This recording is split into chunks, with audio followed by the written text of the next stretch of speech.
ఆనంద సమీరాని చంపబోతూ ఉంటే ఒక్కసారిగా దర్శన్ ఇలా వచ్చేసి వద్దు వద్దమ్మా చంపొద్దు అని అంటూ కాళ్ళు పట్టుకుంటాడు.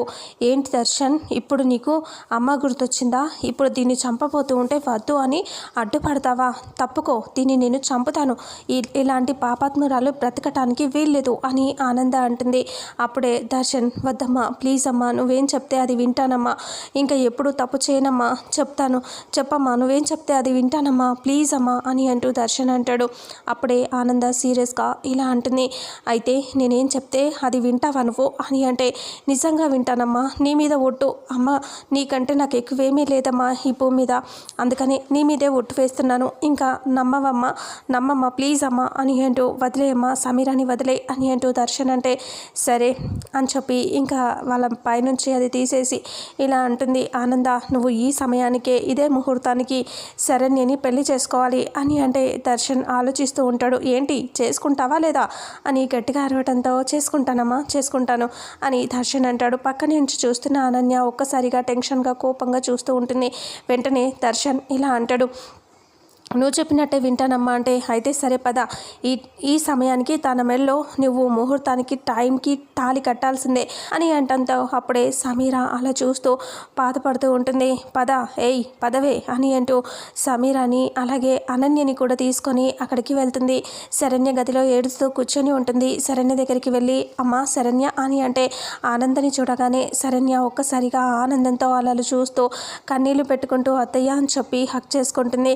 వచ్చారు అత్తయ్య, అసలు ఏం జరిగిందంటే, అంతా తెలుసమ్మా, ఇక్కడ ఏమీ జరగలేదు, నీకంటే ఇక్కడ నాకు ఎక్కువేమీ కాదు, అందుకే అంతా ఆపేశాను నేను అని అంటూ, ఏయ్ ఇలా రండే గుంటనక్కల్లరా అని అంటూ పిలుస్తుంది. శరణ్య అలా చూస్తూ ఉంటుంది. సమీర అలాగే అనన్య ఇద్దరు లోపలికి వస్తారు. వాళ్ళిద్దరూ లోపలికి వచ్చి సైలెంట్గా నిలబడి చూస్తూ ఉంటారు. ఇక అప్పుడే ఆనంద అలా చూస్తూ ఉంటుంది. ఇంకా ఆనంద ఇలా అంటుంది, ఏంటమ్మా ఎందుకు ఇంతలా బాధపడుతున్నావు? బాధపడకు, ఇక్కడ ఏమీ జరగలేదు అని అంటూ, ఈ సమయానికి ఈ ముహూర్తానికి నీకు దర్శన్కి మళ్ళీ పెళ్లి చేస్తున్నాను అంటే, మళ్ళీ పెళ్ళేంటత్తయ్య అని అంటూ శరణ్య అంటుంది. నేను చెప్తాను కదా తర్వాత, ఏయ్ మీరిద్దరు కలిసి తనని రెడీ చేయండి అని అంటే, ఇక అప్పుడే వాళ్ళిద్దరూ అలా చూస్తూ ఉంటారు. వాళ్ళిద్దరూ నేను రెడీ చేస్తారు, పెళ్లి కూతురులా నువ్వు రెడీ అయి మండపానికి వచ్చేసాయి అని అంటూ ఆనంద అంటుంది. సరే అని చెప్పేసి శరణ్య కూర్చుంటుంది. దర్శన్ని మండపంలో కూర్చోబెట్టి ఆనంద అక్కడే ఉంటుంది. శరణ్యని రెడీ చేస్తూ ఉంటుంది. ఒకవైపు సమీర, ఇంకోవైపు అనన్య ఇద్దరు కాళ్ళకి పారాని పెడుతూ ఉంటే, కాళ్ళు కదిలించి కాళ్ళు ఇలా పెట్టి మరీ సీరియస్గా చూపిస్తూ, పెట్టు అన్నట్టుగా కోపంగా అనన్య వైపు చూస్తుంది శరణ్య. ఇక అది చూసి కోపంతో అనన్య పారాని పెడుతూ ఉంటుంది. ఒకవైపు సమీర రెడీ చేస్తూ ఉంటుంది. ఇద్దరు తయారు చేస్తూ ఉంటారు.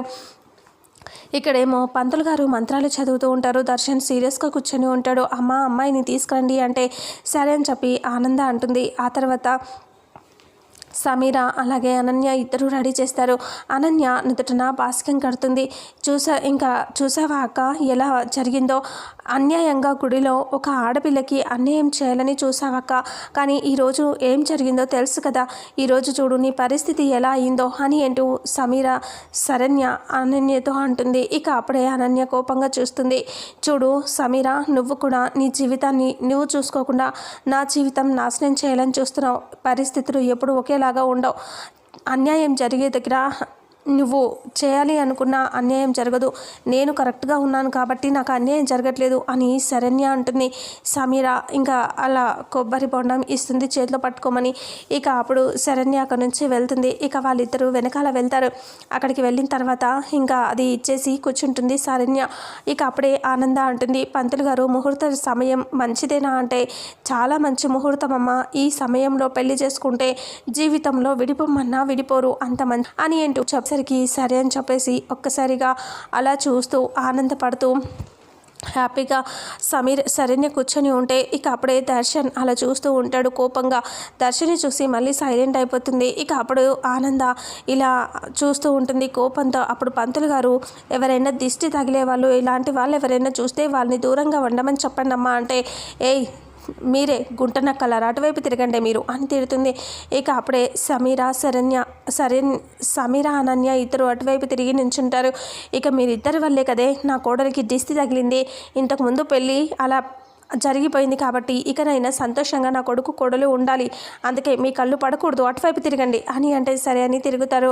ఇక అప్పుడే పంతులు గారు తాళి ఇచ్చిన తర్వాత ఇంకా జీలకర్ర బెల్లం పెట్టుకుంటారు, తాళి దండలు మార్చుకుంటారు. తర్వాత దర్శన్ శరణ్యమిలో తాళి కూడా కడతాడు. ఇక తర్వాత పంతులు గారు అంటారు, మీరు వెళ్ళి ఆశీర్వాదం తీసుకోండి పాపం అంటే సరే అని చెప్పి వెళ్ళి ఆశీర్వాదం తీసుకుంటుంది శరణ్య.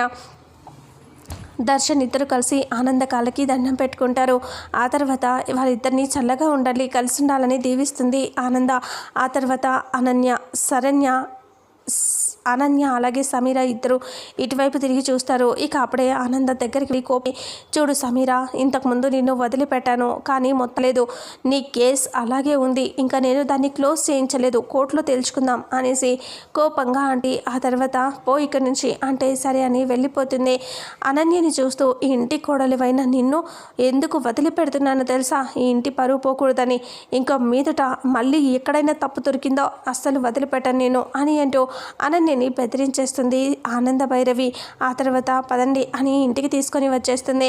ఇంటి దగ్గర పెళ్లి కొడుకుల ఇద్దరు వచ్చేసి గుమ్మం దగ్గర నించుంటే జ్యోతి జ్యోతి అని ఆనంద పిలిస్తే అందరూ వచ్చేస్తారు. జ్యోతి వచ్చి ఏంటమ్మగారు అంటే ఎర్ర నీళ్ళు తీసుకురా దిష్టి తీయడానికి అంటే సరే అని చెప్పి దిష్టి తీయడానికి తీసుకొస్తే లీలావతి చూసి అందరూ చూసి షాక్ అవుతారు. దిష్టి తీసిన తర్వాత ఇంట్లోకి కుడికాలు పెట్టిరండి అంటే ఇంట్లోకి వచ్చాక లీలావతి ఇలా అడుగుతుంది, ఏంటి ఆనంద వీళ్ళిద్దరిని ఇలా తయారు చేసావు, మళ్ళీ పెళ్లి చేసావా అని అంటే అడిగితే అవును అక్క, కానీ ఈరోజు ఎందుకు చేసావు, ఇంతకుముందే వాళ్ళకి పెళ్ళైంది కదా అంటే ఇంతకుముందు పెళ్ళైంది కానీ ఎప్పుడు ఏదో ఒక సమస్య కదక్క, అందుకనే వాళ్ళ పెళ్ళి పెటాకులు అయిపోయినట్టుగా అనిపించింది నాకు, ఎప్పుడు ఏదో ఒక సమస్య వస్తూనే ఉంది, అందుకనే మంచి ముహూర్తం చూసి పంతులు గారి చేత ఇలా చెప్పాను, తాళి కట్టమని చెప్పారు, అందుకే పెళ్లి చేశానక్క అని అంటూ ఆనంద్ చెప్తుంది.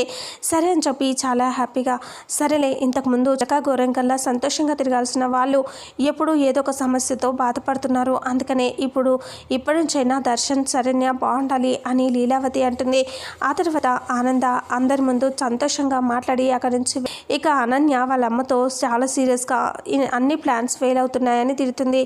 ఆనంద తన భర్తతో అన్ని విషయాలు చెప్తే కోపంగా దర్శన్ని పిలిచి కోపంగా చూస్తూ ఉంటాడు దర్శన్ నాన్న.